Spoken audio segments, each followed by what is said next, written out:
Right, so again, welcome. We're going to go ahead and get started. So thank you all for just joining in on time. Thank you also to those who have already started to introduce yourselves through the chat. Please, I highly encourage you to continue to do that for those of you who haven't. And if you would also want to indicate what population of clients or patients you work with, then that will also be helpful just for us to get a better sense of who is represented here today. So that we're going to go ahead and get started. My name is Shonda Brinson, and I am a licensed social worker and family support services counselor at the Gift of Life Donor Program. On behalf of Gift of Life, I would like to welcome you to today's webinar, Grief Universal but Misunderstood. Before we begin, I wanted to review some housekeeping items with you. We ask that you please I'm sorry. Please keep yourself on mute. Any background noise. We also recommend this for speakers unless you're speaking. If you have any questions throughout the presentation, please enter them in the chat. We will reserve time later for questions. We also want you to be aware that this webinar is being recorded for future viewing purposes. Next slide, please.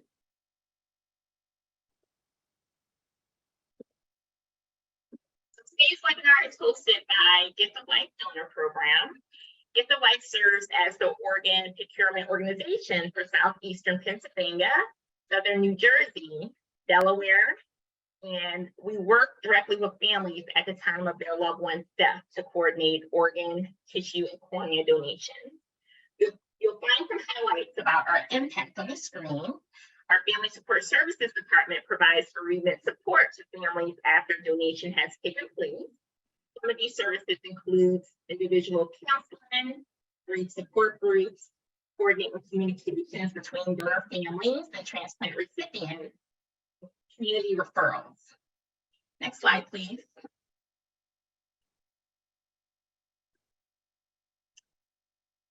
The agenda for today's webinar is on the screen. Last year, we introduced our first community webinar on compassion for fatigue for those of you who weren't able to attend previously. This year, we wanted to explore effective ways for supporting clients and patients who have experienced non-death related losses. While most people associate grief with death-related losses, it's important that we as professionals recognize the ways that we support clients who are grieving non-death losses. With today's discussion, we hope to increase your grief literacy to better support clients who have experienced losses related to homelessness, addiction, unemployment, divorce, chronic and terminal illnesses, disability, etc. We have an excellent program in store for you. We are joined today by an esteemed group of panelists who have graciously offered to share their personal and professional experiences on this topic. So at this time, it is my pleasure to welcome back and to introduce Raquel Williams, who will be moderating today's panel. Raquel Williams is KYW's News Radio Community Impact Reporter and an award-winning broadcast journalist. She came to KYW from Beasley Media, New Jersey, where she served as news director and morning news anchor for their New Jersey cluster, as well as brand manager and assistant digital program director for WCTC, where she hosted the community affairs program, Community Outreach. Raquel began her radio career at her college station at Fairleigh Dickinson University and went on to serve on several New Jersey stations, including New Jersey 101.5, where she served as afternoon anchor for a decade. Other positions included those at New York's FM News 101.9 and iHeartMedia's 710 WOR and the national 24/7 news source. Raquel has several awards from organizations such as the Associated Press, New Jersey Broadcast Association, and Garden State Association of Black Journalists. She's currently a member of the New Jersey Society of Professional Journalists and Delta Sigma Theta Sorority Incorporated. Without further ado, please welcome Raquel Williams. Thank you, Shonda. Hello, everyone, and thanks for joining us for what is sure to be an informative discussion. Thank you to Lara Moretti and the staff and management at the Gift of Life Donor Program for inviting me for a second year to moderate this panel discussion. I am super pleased to see that over 130 people have actually registered to participate in this webinar, and I do applaud this because to me, it's a pretty big deal. It means that these individuals, many who work with people dealing with grief, want to learn more, want to share and better understand someone who's mourning a loss. Grief, as we all know, is a human emotion. We all experience it when we lose something or someone that meant a great deal to us. It's a complex process, and it can involve a wide range of emotions, including sadness, anger, guilt, and loneliness. You'll hear from our panelists more about that. Now, during our chat, it will bear repeating, and you've heard it earlier, that grieving does not only mean the loss of a human being. There are many losses that we've all experienced throughout our lives, and we grieve them, whether it's a loss of an experience that we can no longer have for whatever reason, or the loss of something that we held dear. You will hear our panelists discuss grief in its many forms and stages today. You know, I recently spoke with a mental health professional who was treating young adults who felt a loss of not being able to go to prom or graduation because of COVID lockdowns. So loss should not be judged or dismissed. Mother's Day was this past weekend, and I have to say I am fortunate. I was able to enjoy a day out with my husband and with my daughters. You know, but on the way to breakfast, we passed a cemetery. Now, fortunate for myself, I've only been in a cemetery maybe twice, maybe 2 or 3 times, and that was for funerals when I was younger, and maybe once as an adult. And the graves at the cemetery were adorned with beautiful flowers. And it kind of struck me. It wasn't connecting that it was Mother's Day. And there were many families, and you saw many cars in the cemetery. And then it struck me that these are people who are visiting the graves of someone who filled the role as mother, and they're grieving. And so it took me a minute, and it struck me in that moment. And I just felt the grief of all of those people, because I'm fortunate to still have my mother with me. But I felt for everyone who, you know, had to go through this weekend without their mother, some for the very first time. In my line of work as a reporter and host of a community affairs program, my colleagues and I, we tend to take on the grief that we cover, and there's a lot of it in Philadelphia.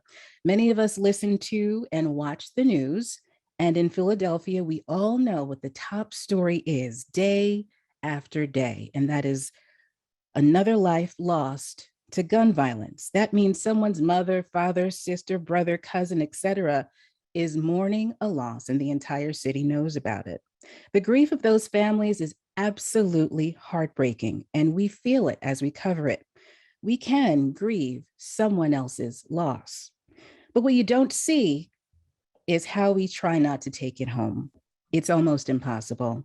The stories are on a loop. We digest it over and over after having produced them, and the next day we are at it again. Thankfully, I do work for a company that recognizes the importance of mental health. And thankfully, reporters here are able to get some mental health days worked into our schedules each year. And I find that very important, and I'm thankful for that. Having someone to talk to check in with is so necessary, but not everyone has that luxury, or they may not know that they have that luxury. That brings me to the underserved communities, which I believe is adversely affected by grief, not just from violence, but from services that are missing in their communities, which other communities have ample access to. Philadelphia is one of the most impoverished large cities in the United States, and poverty, according to studies, can make it difficult to cope with grief in many ways. People who are struggling to make ends meet may not have the time or money to seek that professional help. They may also feel isolated from their community, and that can make it difficult to find support. Social isolation, making it difficult to cope with grief, Lots of people feel like they're carrying that burden of grief alone. It's something that we're exploring to do in the next few weeks as a topic of discussion on my program. It's a recent study that recently revealed that loneliness in the United States is an epidemic, and that lack of connection can increase the risk for premature death. Imagine grieving alone. Another reason why we need to check in with each other. There are many organizations that offer grief support, but some people may not know where to turn. And hopefully today we can share what we know and then share it with others who need that support. I'd like to leave you, not leave you, we're going to continue, but I'd like to offer you a quote that kind of struck me as I was researching grief. It's by F. Alexander McGunn, and it goes as follows. Tears have a wisdom all their own. They come when a person has relaxed enough to let go and work through his sorrow. They are the natural bleeding of an emotional wound, carrying the poison out of the system. Here lies the road to recovery.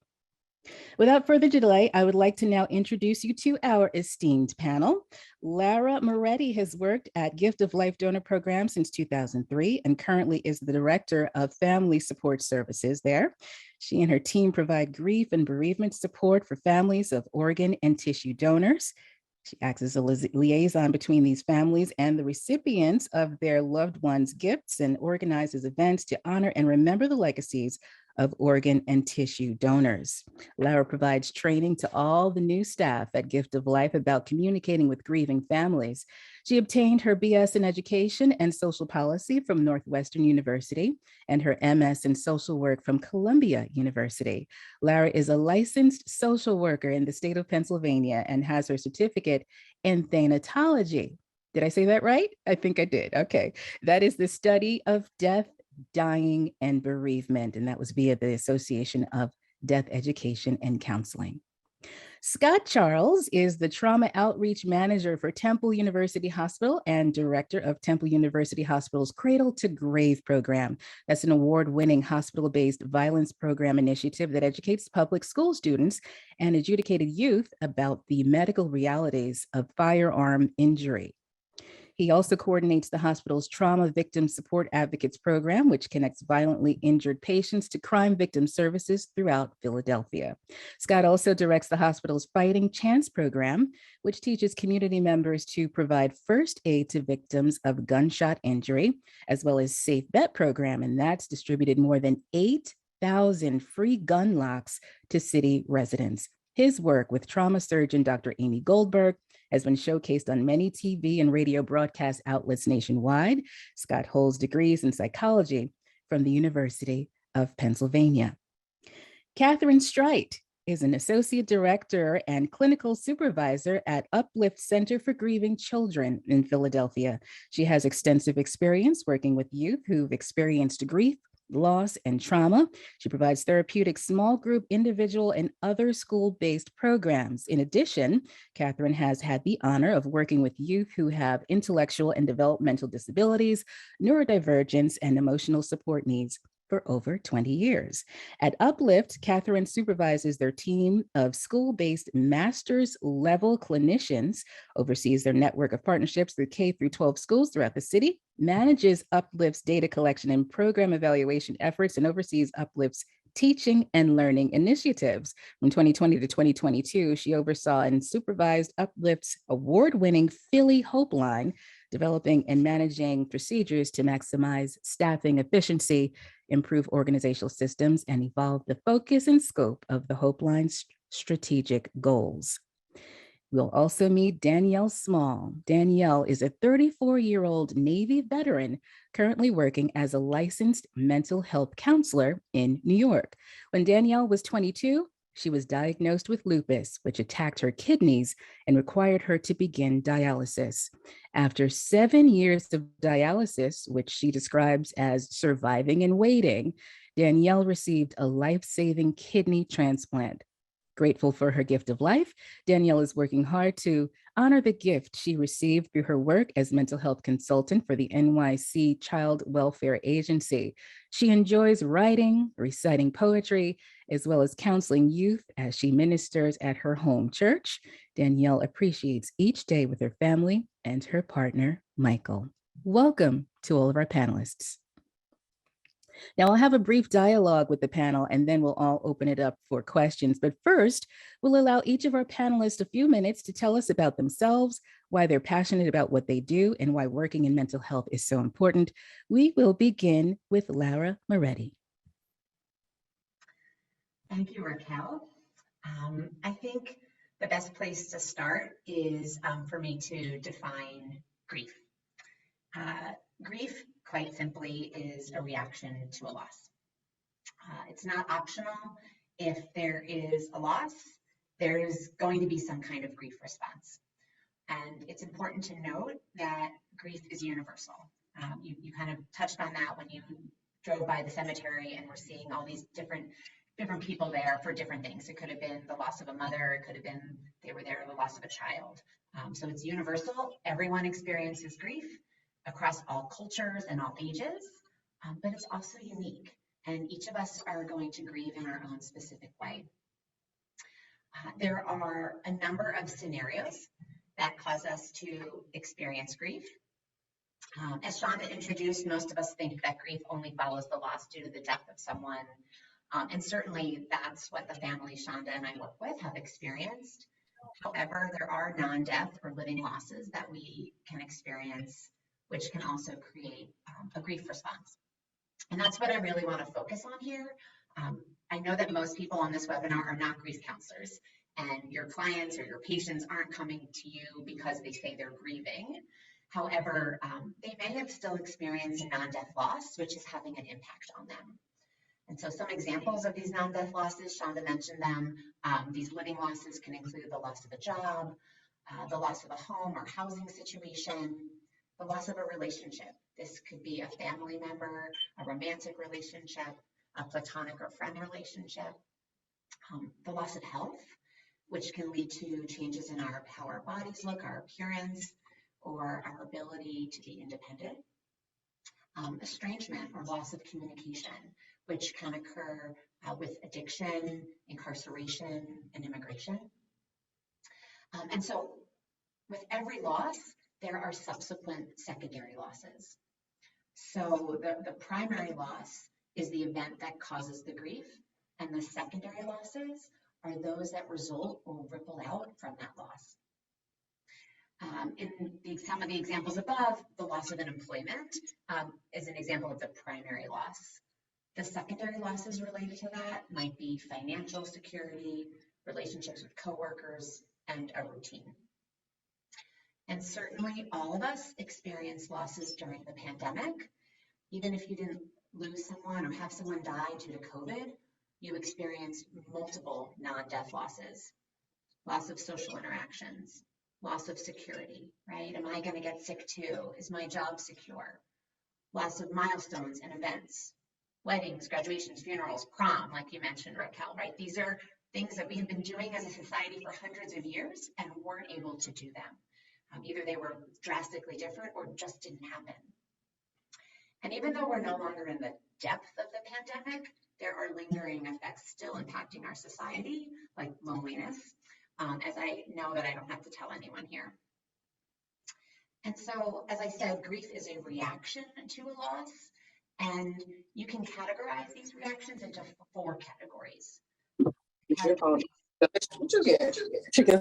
Cognitive, emotional, physical, and spiritual. Sometimes these reactions occur immediately following the loss, or they may be delayed for several weeks or months. It's also possible that some of these reactions may not be present at all. So emotional reactions are what most of us think about when we think about grief: crying, sadness, anger, anxiety, or guilt. Physical grief reactions could include changes to our sleeping habits, cardiac changes, stomach or muscle aches. Cognitive grief reactions include problems with memory or concentration, grief brain is a real thing. Spiritual grief reactions can include a questioning of faith, feeling abandoned, or a strong embrace of faith that might not have been a coping strategy before. And there are many models that attempt to explain grief, which could be a webinar in and of itself. But I want to bring up a model that most people know, even if they don't know the author of that model. And I'm talking about the 5 stages of grief developed by Elisabeth Kubler-Ross in 1969. And so even if you haven't heard her name, you've probably heard the stages: denial, anger, bargaining, depression, and acceptance. We can't talk about grief without mentioning Kubler-Ross's model, but I'm going to tell you that you shouldn't be thinking of grief, your own or your clients, in terms of this model. Kubler-Ross did not design this model for bereaved individuals. She designed it for those individuals who had a terminal illness, who were processing their own pending deaths. She never intended it to be applied to those grieving the death of someone, yet that's exactly how it's been applied for so long. There are some newer, more comprehensive, but I feel are flexible, more relatable models that I'm happy to reference for anyone during the discussion portion. But I mentioned Kubler-Ross's model because so many people use these terms, the stages, so easily, and they're so well known, and which can actually, when people think their grief is supposed to follow this linear path and it doesn't, you can think that you're grieving incorrectly. And I tell my clients often that there is no incorrect way to grieve. We are all going to grieve in our own way. A type of grief that I feel is important to mention in light of our focus today on non-death losses is a concept called disenfranchised grief. This is any kind of grief that is not recognized or acknowledged on a personal or societal level. If the loss is not seen as a loss, or the grief is not seen as legitimate grief, then the individual is disenfranchised in their ability to grieve that loss and receive needed support. Some examples of death-related losses that could be disenfranchised might include a miscarriage or a stillbirth, or the death of an estranged family member, or maybe a former partner or ex. Any non-death loss could be disenfranchised simply based on the idea that many people don't associate these non-death losses as true losses, and therefore the grief is not expected or acknowledged. Our intent today is to shine a light on these non-death losses so they aren't ignored and go unrecognized, and the grief won't be disenfranchised. My fellow panelists are going to share some real-world examples of non-death losses, and I'm excited to turn it over to them now. Thanks very much. Thank you, Lara. And now we'll hear from Scott. Thanks so much, Raquel. And of course, you made me follow Lara and her brilliance. So, I thought, going back to the question of kind of what brought us to this work and what we do here, it's probably helpful to explain that I oversee a team of victim advocates who are embedded here at the hospital 24/7. I've been at the hospital for about 18 years now. It was probably 15 years that I'd been here when we started the Victim Advocates program. And part of the motivation to start the program was years of witnessing families from these communities. You mentioned, Raquel, that we live in one of the poorest big cities in America. And in fact, for years, it's been the poorest big city where a significant number of individuals in the city live at 50% of what the poverty line is, which we consider deep poverty. So we're already talking about individuals who are struggling, who are living in austere conditions, who are facing violence in the community. And unfortunately, when violence would land on their doorstep, we didn't really have the means to support them inside the hospital. When you work in crisis, as we do here, there's that kind of crisis brain where we're just simply thinking, let's put out the fire, put out the fire, put out the fire, and not thinking about what's left in the wake. I knew that we were capable of doing that because of the way that the hospital would often respond to high visibility cases like a law enforcement officer being shot and or killed. And in those instances, we roll out the red carpet, and we'd bring in chaplains, and we'd bring in all kinds of mental health support. And I couldn't help but wondering why we weren't doing that for the patient who was born down the street, born at this hospital and raised down the street, and whose grandmother continued to get her care at this very hospital. And so we set out to replicate much of what we saw in those high visibility cases for folks who lived in these neighborhoods and who had come to the hospital for care throughout their lives. And as a result, we now have a system in place that tries to do its best to recognize the human experience of the individuals who are dealing with a variety of griefs. And I thank Laura for really thinking outside the box to talk about this living grief, this non-death loss, because this is what we experience here at the hospital so often. One of the things that when we think about gun violence, as Raquel pointed out, that we are a city that is awash in gun violence, we think about it in life and death terms. In Philadelphia, we are unique in the sense that we have so many level 1 trauma centers here. We have really innovative approaches to responding to gunshot injuries.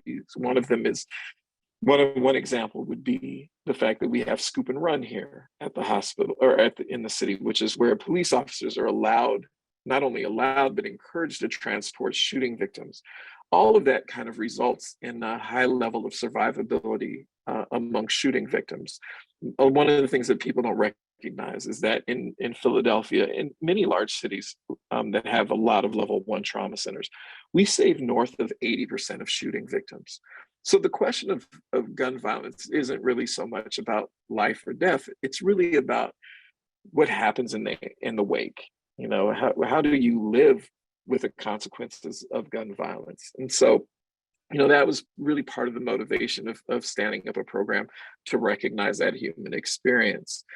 The thing that's so unique about gun violence is that it's unsettling in ways that other forms of violence are not. And as an example, we so often see victims of violence who weren't even the intended targets, where they are struck by random gunfire. And you can imagine how, if you are already living in an environment that can feel incredibly unsafe, how when this comes to fruition, when you're struck by gunfire by doing everyday things, going to the laundromat, going to the store, how that really shakes up your sense of the little bits of the strands of security that you felt.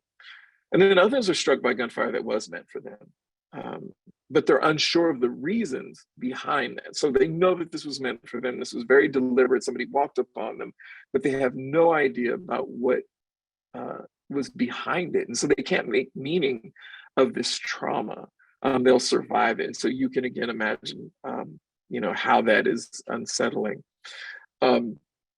This adds to a sense of vulnerability. And this is important to talk about because, one of the things that young men in particular who are overwhelmingly victims of gun violence don't want to feel is vulnerable. They feel that being vulnerable, projecting vulnerability makes them targets of future violence. So they do everything to kind of suppress that or to hide that. But what ends up happening when it comes to gun violence and the physical manifestations of gun violence is that, unlike other forms of violence, it creates devastating injuries, that result in things like paralysis. Something like 1 in 7 shooting victims in Philadelphia will end up with some manner of paralysis, which is something we simply don't talk about. But this was a study that was conducted out of the Department of Public Health a few years ago. A tremendous number of our patients end up with amputations, disfigurement, other disabilities like blindness, which are things that we often don't talk about when we think about gun violence. So when we are providing support to our patients, these are often kinds of those lingering results of gun violence that represent living losses, that represent non-death losses that our patients are required to contend with as they move forward. And this interplay between, a threatening environment and the physical injuries that they suffer is important to think about. And it's so key, because in violent neighborhoods, as I mentioned, young men throughout their lifetimes have often cultivated this identity or these personae that function as armor. And we see it so often in at the bedside when I'm talking to these young men about kind of, how they're feeling and what they're thinking about going forward. A lot of times you see the change that happens between when I first saw them in the trauma bay and now that they're recuperating in their rooms. They begin putting this armor on because they are forced to go back out into this neighborhood that already felt unsafe, and now they're feeling even more vulnerable. And so they're putting on this armor before they even are discharged from the hospital. They see this armor as being incredibly self-protective. However, the injuries that they sustained as a result of this violence damage that armor. And so we have to recognize that as we're speaking with them, that they're actively grieving the loss of this thing that they spent so much time cultivating. It's not a person, it's not a relative, but it's somebody or something with which they identified closely, so much so that it felt like it was life-saving. And now they feel that it's been taken away, this identity, this sense of strength or whatever it is, they often feel has been lost as a consequence of this violence. So, it's important for us when I walk into the hospital room to recognize that I may be encountering an individual who's grieving multiple things, including the loss of a co-victim. So often the shooting victims, and I don't mean to suggest that they're all men. One of the things that we're seeing more now than ever in the years that I've been here are young women who are becoming victims of gun violence. But these individuals are oftentimes grieving the loss of a co-victim or a relative who was with them during this injury, the loss of their physical abilities, and as I said, the loss of their identity. So in the context of this conversation, I think it's important to recognize not only the grief itself, but how the grief may manifest itself in future violence. It's such a cliche, but the idea that hurt people hurt people. If we don't think about ways of recognizing that grief and interrupting these cycles of violence, we're ultimately creating a system by which we are simply a city of the walking wounded. So I will cede my time and to the next person. Thank you, Raquel. Thank you, Lara. Thank you. Thank you, Scott. We'll now hear from Catherine Streit. Thank you, Raquel. Oh my goodness, Scott. I think I could listen to you talk all day. That was amazing. Thank you so much for all that. So Raquel, you asked us what brought us to the work, which is such a fabulous question, because I think sometimes in the day-to-day grind, it can be hard to remember the why. And so I so appreciate you bringing us back to reflect on that. I have a really brilliant colleague who always says, we didn't choose the work chooses us. And I think that resonates really deeply with every helping professional that I've worked with, regardless of whether their focus is grief or mental health or violence prevention. And I know at Uplift, a lot of us kind of feel called to do work with children and with youth who are grieving really profound losses, is because we were once grieving kids ourselves, which gives us that perspective. And I think it gives us a deeper understanding, but it also means that we have to be extra vigilant about our care.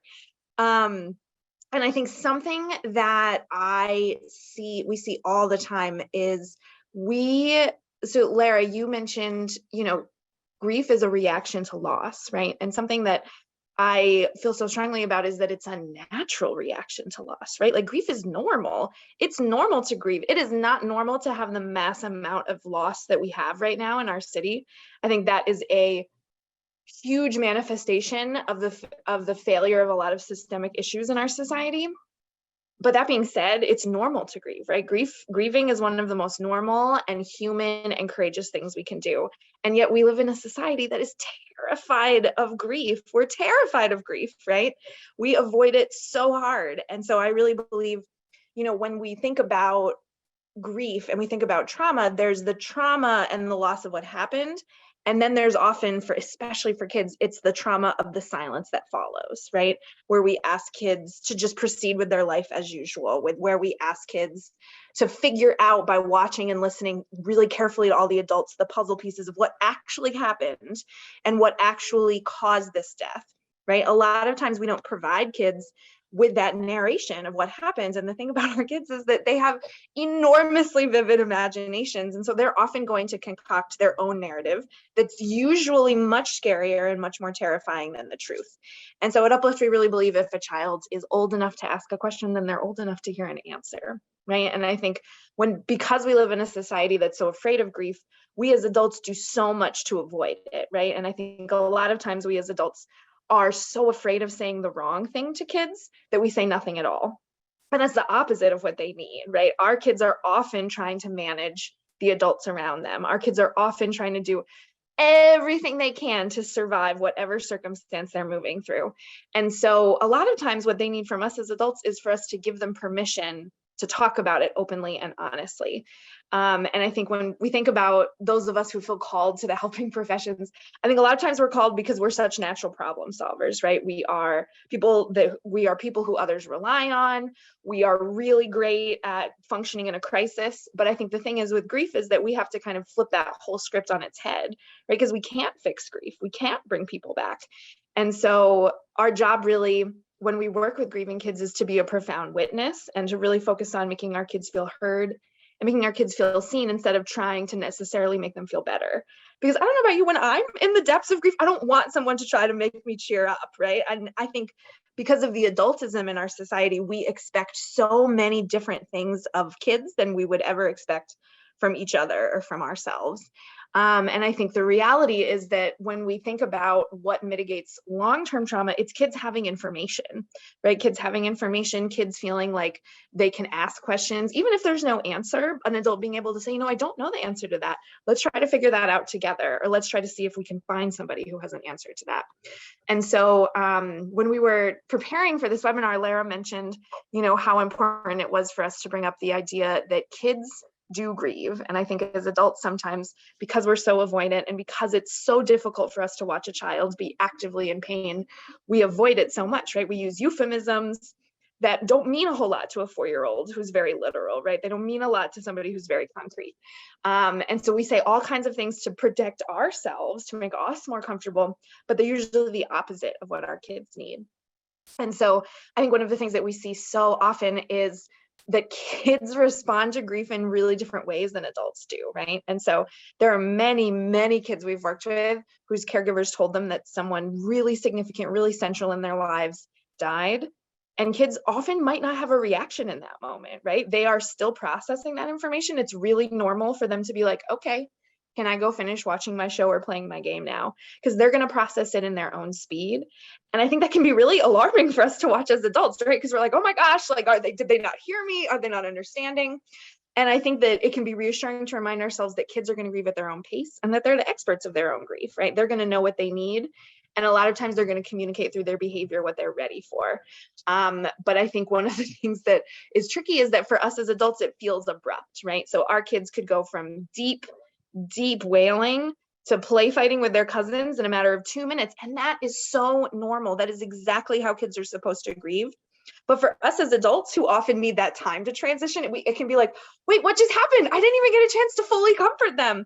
But that's actually them moving through their own grief the way that they can, right? They're going to bite it off and spit it out, usually within the same 3 to 4 minute period. And as adults, we have to be willing to go chase after those little bits of spit out grief and bring it back to them, right? And remind them that we are here to talk about it and it's brave to talk about it and that we can talk about it whenever you want to. And I think one of the things with kids is that because they're egocentric, which doesn't mean that they're selfish or self-centered, it just is a very normal part of cognitive development. It kind of means like they're the center of their own universe. I think a lot of our kids are walking around really feeling a weight and a responsibility of guilt, right? I think a lot of kids, because they are struggling to understand something that's so unfair, that's so unjust, that's so tragic, their brains, like all of our brains, are going to naturally reach for the answer to the question, why, right? Like, why did this happen to me? Why did this happen to my person and not somebody else's person? And so in a way of trying to comprehend it more fully, they will often land at the conclusion of, oh, it must have been my fault because that's the only way that this makes sense.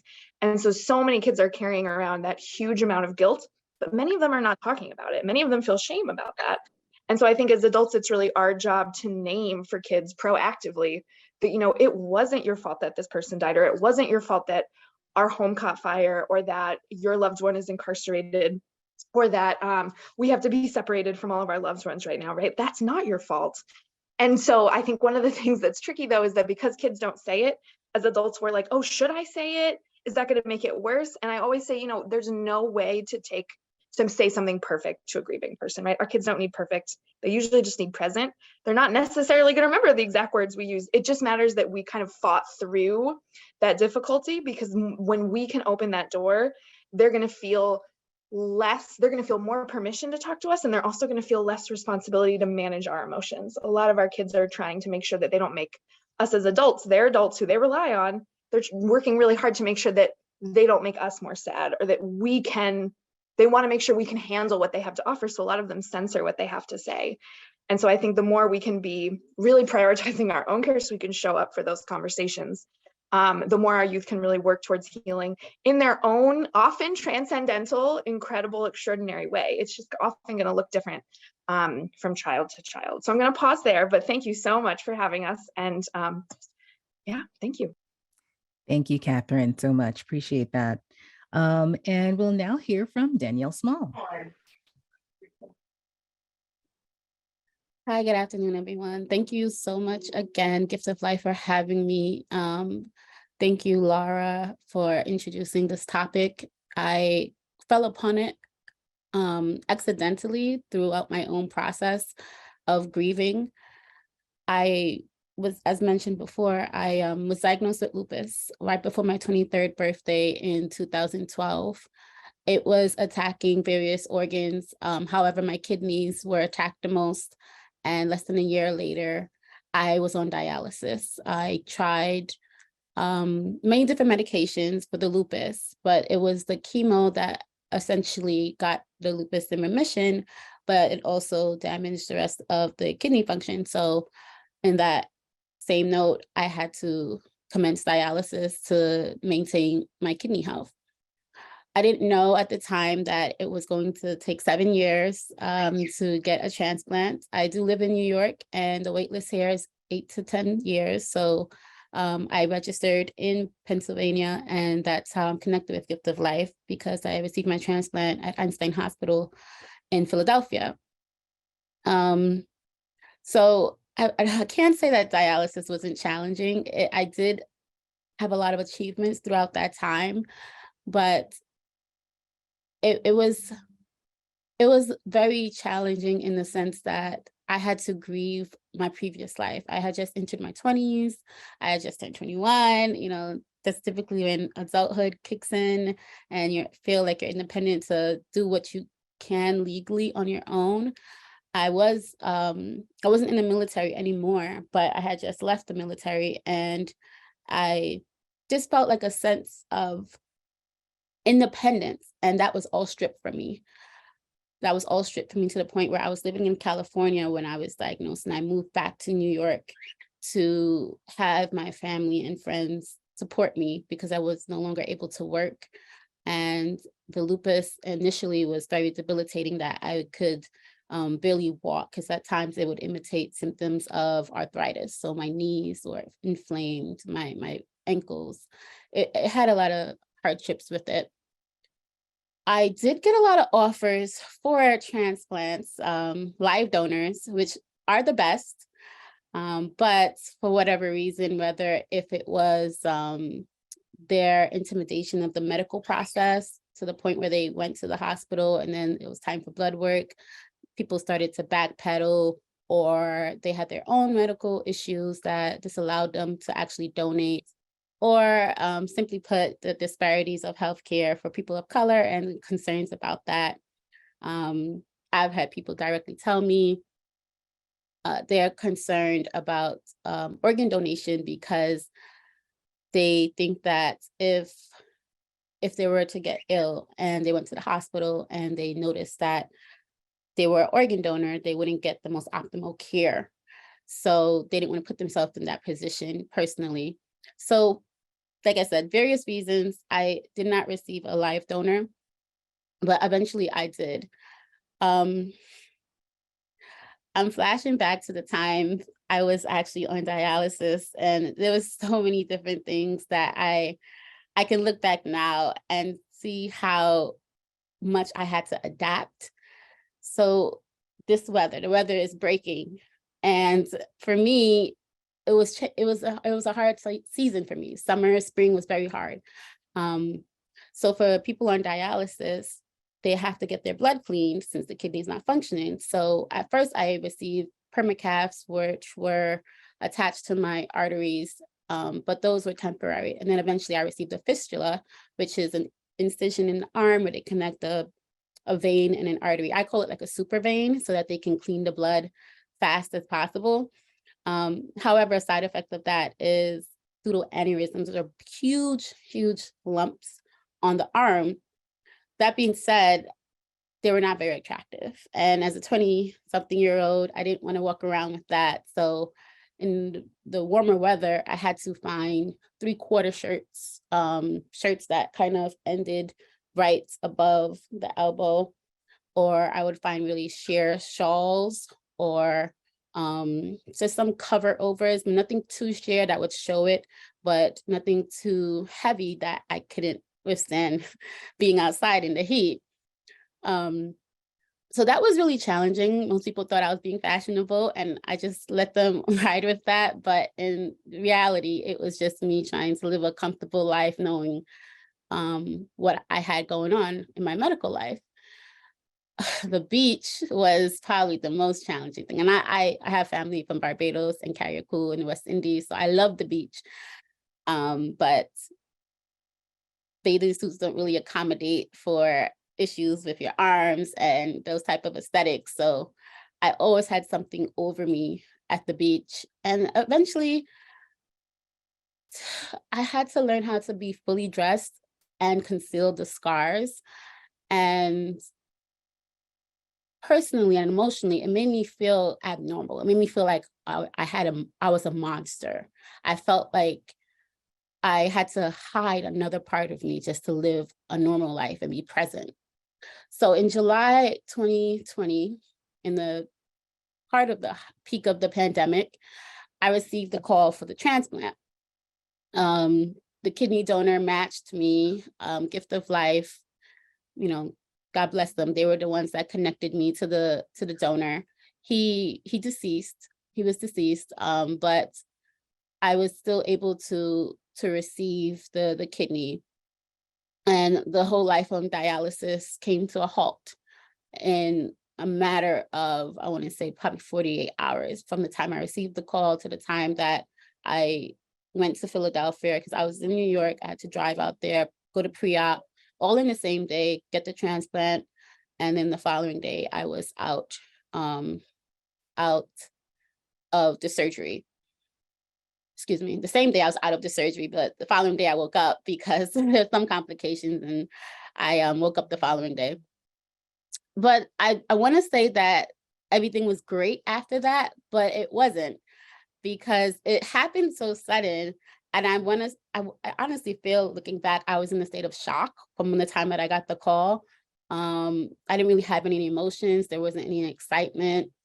And after I had the transplant, there were some complications. So my recovery wasn't as smooth as most people have. So I grieved, and I didn't know I was grieving at the time. I didn't know what I was feeling. I just felt a wealth of emotions, and I didn't know how to process them. I knew that I didn't have to worry about dialysis, the next day, because it was Monday, Wednesday, Friday schedule. I had 3 times a week, at least 3 hours each treatment. And I just want to focus on that too, because I tell people, when you have kidney failure, you don't really produce urine. So then your bladder shrinks, and you you collect the fluid, they call it fluid, on your body. So I had to watch what I ate. I think about 32 ounces. I had to monitor what I drank, 2 grams of salt, low phosphorus, low potassium diet. It was so strict. On the weekends, it was so hard not to have like a nice meal. I don't eat meat, and at the time I didn't eat chicken or anything like that. I do eat seafood now, but it was still very hard to go out and eat.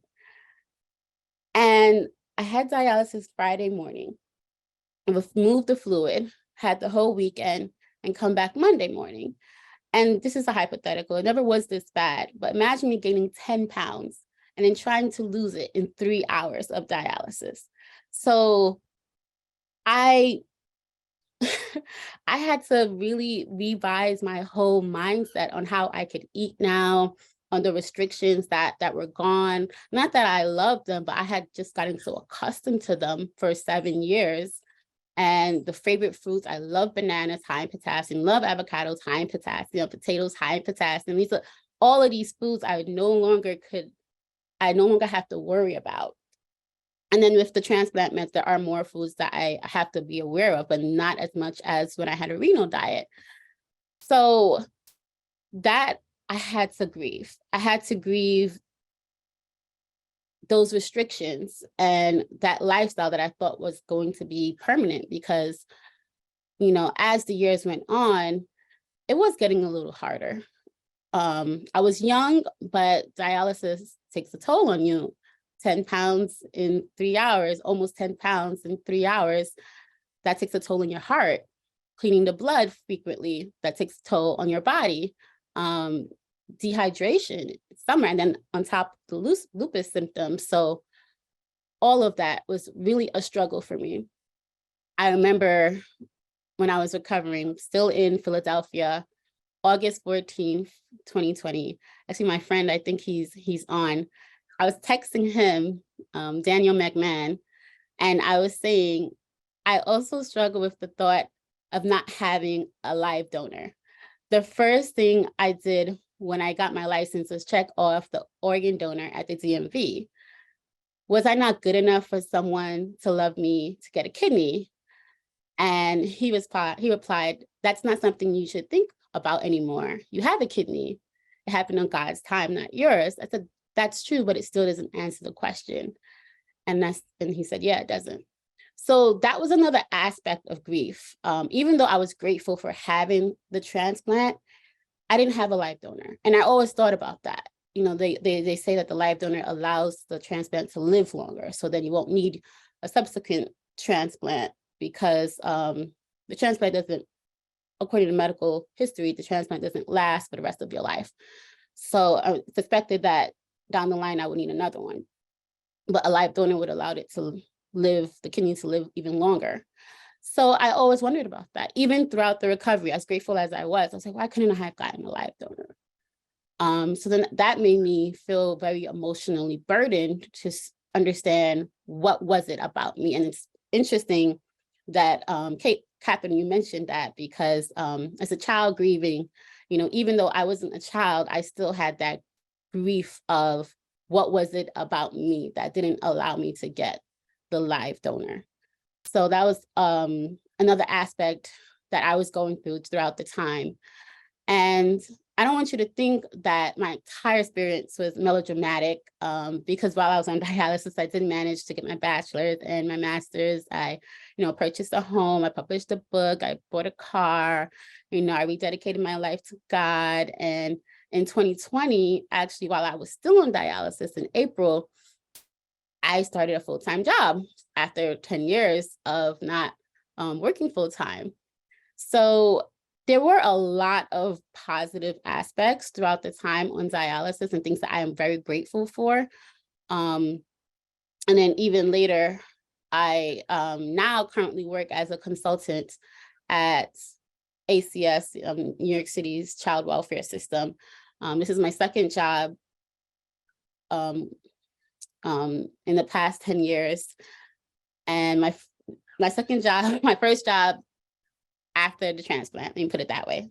simply put. It's the first job after the transplant. So I don't have to worry about, managing my schedule, because when I had the other job, I would go to dialysis in the morning and then go to work and then work until 8 p.m. and then have to go to work the next day and then dialysis the following day. So it was a lot. So this is a liberation in a sense, this new position.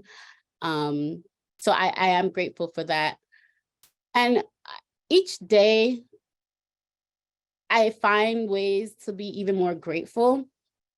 I don't find myself grieving as much, but I do think of my fellow patrons that are still on dialysis. I went to the Brooklyn VA hospital, the veteran hospital. So at the time I was the youngest veteran there. And I was around, I called my grandpas, older veterans. When I started, there was actually a World War II vet still getting dialysis. So he was in his 90s. So he passed shortly after I started. While I was there, I was telling this to someone recently. There was an unwritten phase that everyone went through. When you get there, they have the sheets and the material, the needles, the alcohol pads prepared for you. And they pull out the sheet and they prepare the chair and they do what they need to do. And it's open, so you see other people in their chairs. And one day you may go and the person across from you, their chair never gets filled. They're like, okay, maybe they're on vacation or something. And then maybe the next day, like say that's a Monday, on Wednesday you go and it's still the same thing. And then you're like, okay, you don't really think nothing. But the Friday you go and you're like, okay, you might ask the nurse in a discreet way because of confidentiality reasons, because they're not really supposed to tell you, but they find a way to let you know, just to ease your comfort, that the person passed away. So sometimes they were on vacation and they come back, but after a while you realize you don't even have to ask, that the person passed away.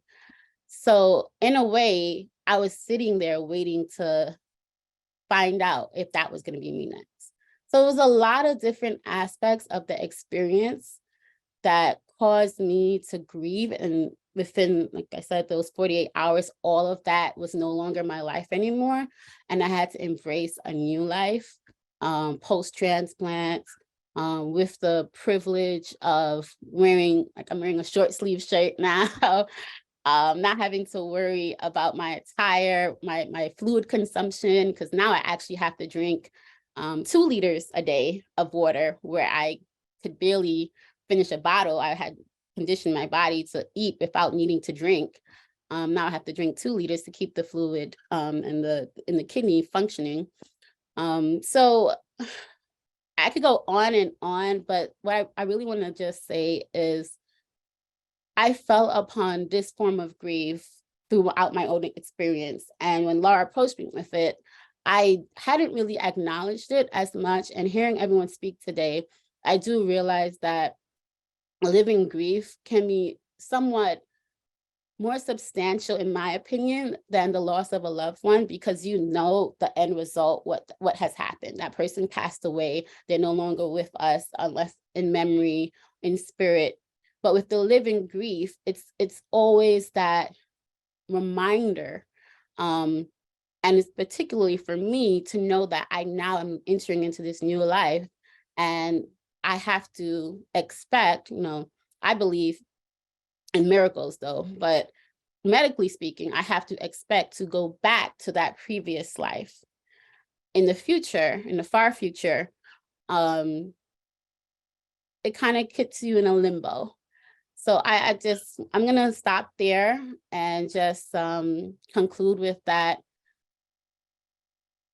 As Catherine had mentioned, understanding the way that you grieve uniquely to you, I think is most important, because most people might not recognize it as grief and just think, like, for instance, someone might say that I'm just being ungrateful, but having known what I've been through, even the nuances of it allows me to know that it's not just being ungrateful, it's not just being misunderstood, it's really just allowing myself to remove a part of me slowly and put it to the side and not let it completely disappear, because it's always going to be there, but I've allowed it to not rule me, and I'm able to move on and look back in a sense of honoring and a sense of appreciation. Thank you. Thank you, Danielle. Thank you so much for sharing that story. It's just so brave of you, and we see your appreciation, and you're being vulnerable with us, just telling us your experience and what you went through. It felt like we kind of went through it with you. I do appreciate that. Want to remind everyone to please, if you have questions, and I'm sure you do, make sure you get those in the chat, and Shonda is going to get to you for those questions. But before we go to everyone for a question, I do want to ask one question of everyone on the panel, and if time allows, we can come back to more questions. But I want to talk about taking care of yourselves and what works for you in times of grief. When you suffer a loss, whether it's a living loss or otherwise, what's the best medicine for you all to help get you through the grief? Or if there's any particular example of how you were able to get through something, how did you all do it? And I'll start with Catherine, if you can give us an example. Oh my goodness, what a fascinating, awesome question. So I really believe that at the core of a lot of trauma is profound grief, right? Even if it wasn't necessarily a loss that someone went through when they endured trauma, there is a loss of safety, a loss of control, a loss of agency, a loss like being devoiced. A lot of that is very central to trauma. And so I think what has been, and this is going to sound counterintuitive, I think what has been most healing for me in my journey, and as it relates to being in the work and then doing my own personal work, is this idea of when we've gone through trauma, we have to also grieve the losses that are at the center of it. And so there were many, many years in my life where I avoided that, and I just moved as quickly as I could so it couldn't catch up with me. And they say the body never lies, which I can definitely attest to. And so eventually it did catch up with me. And to be honest, I think what has really helped me move through it is allowing myself to grieve, is really identifying as a grieving person. And so I have little rituals every day, every week, every month where I get to release some of that grief, or I get to honor some of that grief. I write a lot. That helps me kind of make sense of what's happening to me. And especially as someone who's making decisions, you know, as a leader of some kind, I think something that I think a lot about is this idea of like, we can't be tending to our healing journey and our grief journey if we are overburdened and have caseloads that are unmanageable or not feasible to get to. And so I think a lot about that, and just the importance of like us making decisions that are ethical in terms of the programs that we oversee, and making sure people have the support that they need at work so that they can then do their very best work and be present and be grounded. But I think it's an ongoing journey. I think something that helps me is reminding myself that it's a practice, right? That surrender is a practice. I think if I thought it was a destination, I wouldn't ever get there. And so I have to remind myself it's just something I come back to every day. And I don't employ it every single day. It's still something I work on.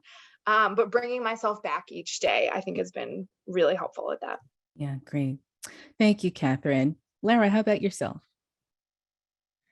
That is a good question. So I've been with Gift of Life for a long time, and last year had my first really significant personal loss in this job, as my own personal loss, and it was really humbling for me. But it also, I sometimes had to remind myself to not be the clinician with me, right? To just, or with the people around me who are also grieving, like I just needed to be the grieving person and not the grief counselor. Like I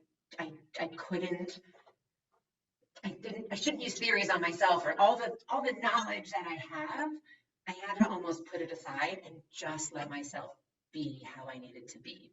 And I had to remind myself of that. I had to be really mindful that it's okay to just be the grieving daughter today, and that's it. Yeah. So separating you from you has to be difficult. Yeah, it was a challenge, and I had to be very mindful of that at times. Okay, thanks, Lara. Danielle, how about yourself? Is there a magical formula for getting through everything? Um, I agree with Laura, like allowing yourself to actually grieve and not, like for me, overanalyze it, try to figure it out, just to let the most emotions go and flow through you, and to understand that there is a future. There's a future that you're still looking forward to. There's a change, there's a shift, yes, in your dynamic with yourself and the environment and how it's affected you, the persons that, may have participated in the grief and how it's affected them. But there is still a future, to stay future oriented and understand that there's still life to live. This too shall pass, and this is not permanent. I think for me, that helped me the most to understand that this was not permanent. Yes, someone wrote, hope is important. Hope is very important, and continue hoping for whatever is to come, and enjoy the process of life, because it is just a part of life, like everyone's mentioned. Mhm. And embrace that you're feeling, you are alive, you have emotions, and even if they're sad and they're bereavement, there's still emotions, and just as they have that, you have the opposite of joy, happiness, fun, and laughter. Yeah, thanks, Danielle. Scott, what about you? Oh, anybody who knows me will tell you I don't have a great toolbox of coping with grief. Honestly, I have a few things that I do, and I depend on them. And I'll be honest, as we're talking now, I'm kind of like sitting on a pile of tears, because listening to Danielle talking really brought back a lot of things for me that I hadn't accessed in a number of years. I lost my sister, Angie, to lupus. I actually didn't lose her to lupus. I lost her to something else that was a function, a byproduct of her struggle with lupus. And listening to Danielle's courage and optimism just made me also kind of long for my sister. I was 10 when she lost her battle at 22. But one of the things that I'm reminded about constantly is how grateful I need to be for the relatively small number of tragedies and losses that I've had relative to so many others. Gratitude is really my thing. And one of the things that I do, is acknowledging the grief that I'm proximate to, the fact that I'm exposed to so much trauma and the secondary trauma that I encounter and deal with, so that when I'm home, I go out of my way to engage with the people that I love. One of the things that we know about the kind of loss that comes with death is the ability to actively love those people. We feel, at least, that that's what we're losing, is the ability to love them in real time. And so that feels like such a loss. So one of the things that I do is, because death is such a thief, that I'm constantly really trying to put in the emotional bank. I've got this moment with my daughter. She's sitting and watching some dumb show on TV that I have no interest in, but I'm going to sit here and I'm going to watch this with her, because I'm going to savor this. She's going to go off to college next year, and I'm going to wish that I had taken this moment. And so those are the kinds of things that I try to put in my emotional bank, so that when these moments come, I have some reserve. I have something left in the tank. So that's my tip. I love that. Your emotional bag. You can always go there, go to it to help you along. I love that. Shonda, do we have Yeah. questions that are in the chat that we should address? So I didn't see any questions per se, but there were a couple of comments. Let's see. So Kimberly Johnson wanted to thank Danielle for sharing her story, and just mention that her perspective is certainly appreciated. And let's see.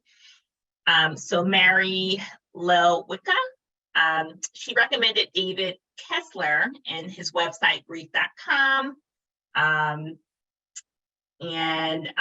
she also mentioned Mary Lil-Wicca, clinical psychologist and mother of a son who has 2 kidney transplants.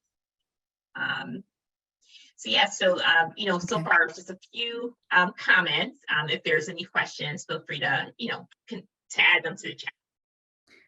Well, I do have some more questions for our panel, and I'd like to address Catherine. You mentioned that and discussed the fact that children process grief differently. And you mentioned that sometimes kids will put it on themselves, that it's somehow their fault, the loss is their fault. Walk us through the approach in convincing a child that, in fact, it's not their fault and that they didn't have anything to do with the loss. That is such an excellent question. I think the first part of that approach would be to not put too much pressure on ourselves, because that convincing is likely to take many, many years. And so I think if we go into that conversation with our goal being like, okay, I'm going to make this kid less guilty, I'm going to help them see that it wasn't real, that they're thinking that it was their fault, is more of a fear-based response and a grief response than it is the truth. We're going to be very disappointed, because that is not how guilt works, and that's not how grief works. And so I would say it's really twofold, right? We want to always honor and validate and normalize the guilt that is there. So I like to say things to kids like, it makes a lot of sense to me that you feel guilty. Like, there's nothing wrong with feeling guilty. We just have to remember that our feelings aren't always facts, right? And I sort of say to kids, like, it's like our head knows that it's not our fault, but our heart kind of feels like it was. And so we have to keep working to have our head remind our heart that it wasn't our fault. And so I think part of that approach is really like making sure that we're invested in the process and a little more detached from the outcome. That is words of wisdom a mentor gave me many years ago, which is still hard to employ sometimes. But that idea of, we want them to know both of those things are allowed, right? We're allowed to feel guilty, and we're allowed to remind ourselves that it wasn't our fault. But we also have to remember that one conversation is not going to make that guilt instantly dissolve. And so what I think helps kids work through it over time is not constant, but like regular reminders that it wasn't their fault, and then space to really explore their guilt and kind of get to know it. And I think I'll use this strategy with kids and adults, like that idea of like, okay, well, the guilt is here. Can we name it? Can we acknowledge it? Can we give it a name, right? With little kids, I might ask them to like name that feeling. Can we say hi to it? Can we say that we know that you're here, but you're not going to be in control today? You're not going to make all the decisions today. You're here. You're trying to get me to minimize myself, not ask for what I need, make myself feel really awful.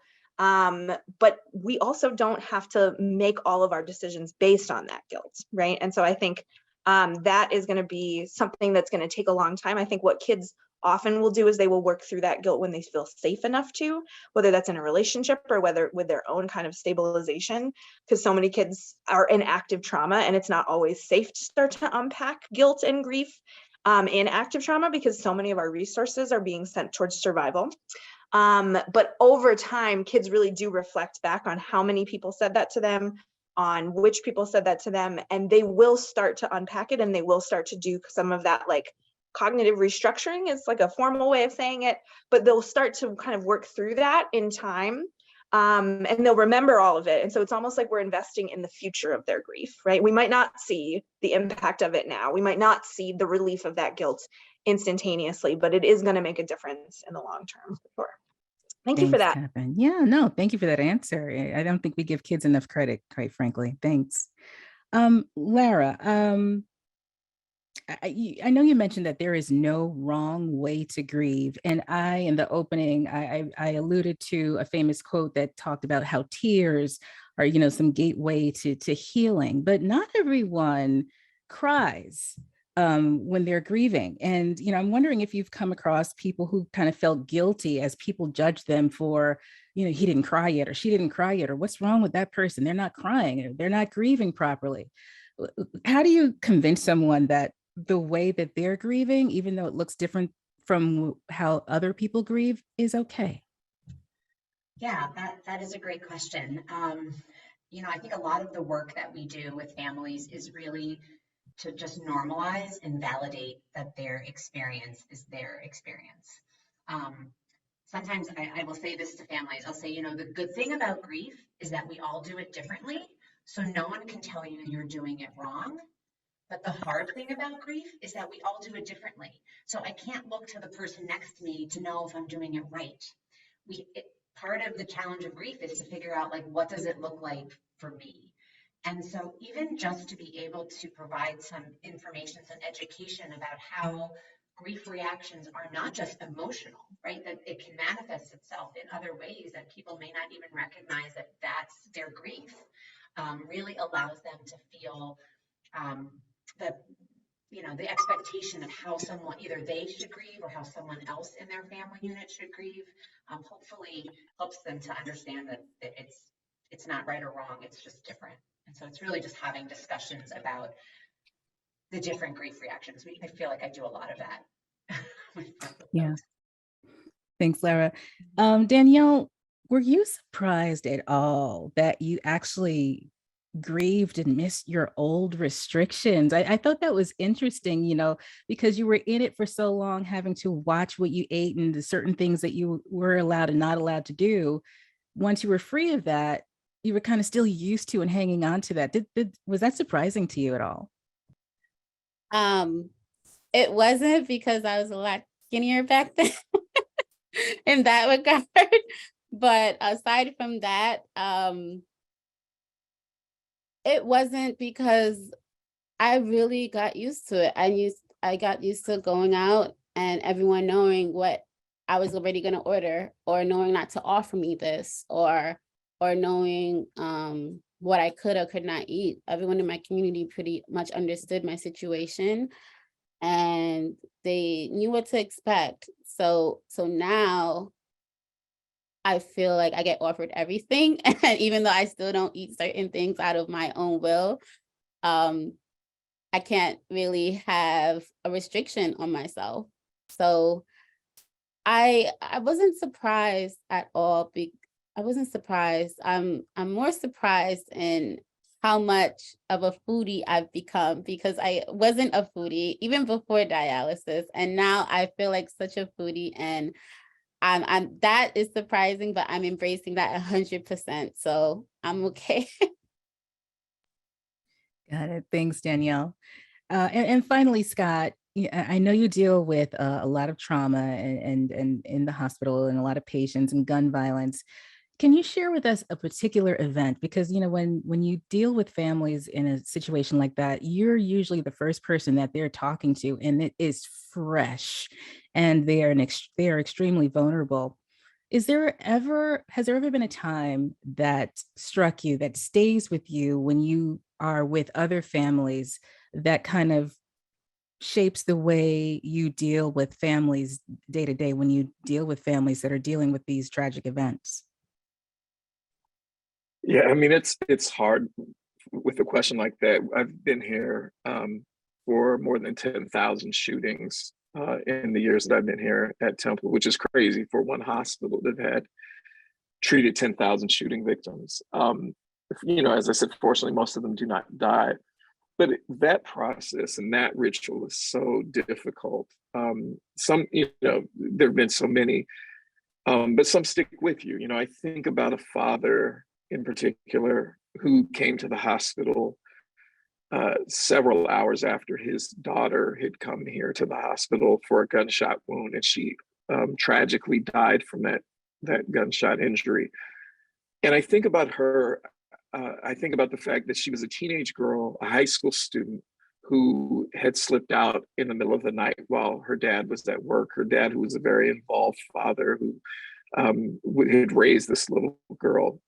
But she was a teenager and did what a lot of teenagers do, and snuck out with friends, and unfortunately was killed in a shooting in Philadelphia.